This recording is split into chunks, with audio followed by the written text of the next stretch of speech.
আসসালামু আলাইকুম। আজ আমি আপনাদের সাথে শেয়ার করব 4 পাউন্ড ভ্যানিলা কেকের রেসিপি। আমার আজকের এই ভিডিওটিতে থাকছে পারফেক্ট ভ্যানিলা স্পঞ্জ কেকের বেস, তার সাথে থাকছে ফন্ডেন্ট দিয়ে কীভাবে এই কার বানানো যাবে এবং সম্পূর্ণ কেক ডেকোরেশন। চলুন তাহলে ভিডিওটি শুরু করা যাক। প্রথমেই আমরা কেকের বেস তৈরি করব। এজন্য একটি বাটিতে দিয়ে দিচ্ছি আমি 8টি ডিম। 8টি ডিমের সাথে দিয়ে দিচ্ছি আমি 2 কাপ চিনি। এবার আমি বিট করা শুরু করলাম। আমি 4 স্পিডে দিয়ে দিচ্ছি। আপনারা যারা নতুন এসেছেন আমার চ্যানেলে, প্লিজ আমার চ্যানেলটিকে এখনই সাবস্ক্রাইব করে পাশে থাকা বেল বাটনটিতে একটা ক্লিক করে ফেলুন। ভিডিওটি ভালো লাগলে অবশ্যই একটি লাইক দিয়ে দেবেন। এখানে নিশ্চয়ই আপনারা দেখতে পাচ্ছেন কত সুন্দরভাবে বিট হচ্ছে। ততক্ষণে আমরা শুকনো উপকরণ চেলে নিব। তো আমি একটি চালনিতে দিয়ে দিচ্ছি 2 কাপ ময়দা,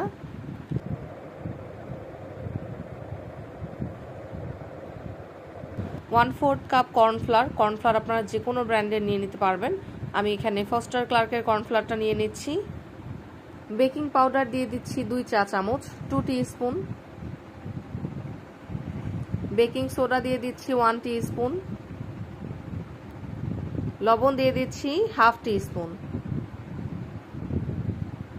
এবার আবারও ভালোভাবে চেলে নিব।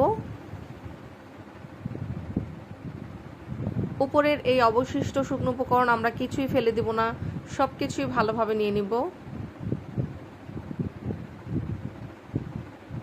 একসাথে ভালোভাবে নেড়ে মিশিয়ে নিব। এবার আমি একপাশে সরিয়ে রেখে দিচ্ছি।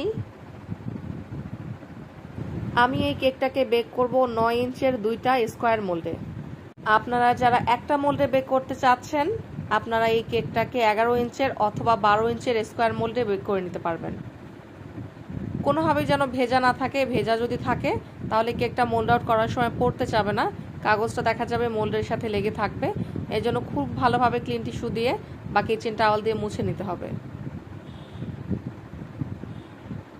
আমার ডিমটা যেহেতু বিট হচ্ছে, ততক্ষণ আমি বাকি সব কাজ করে নিচ্ছি। এবার আমি কাগজ কেটে নিচ্ছি সমান করে এই মোল্ডের জন্য। আমার সব কিছু রেডি।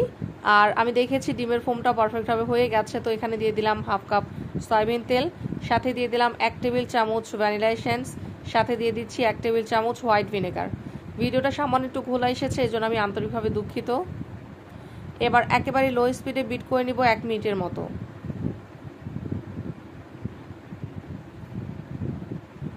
বিট করা হয়ে গেছে। এবার আমি কাটা খুলে নিচ্ছি। আগে থেকে চেলে রাখা সেই শুকনো উপকরণগুলোকে আমরা 2 বারে চেলে দিব।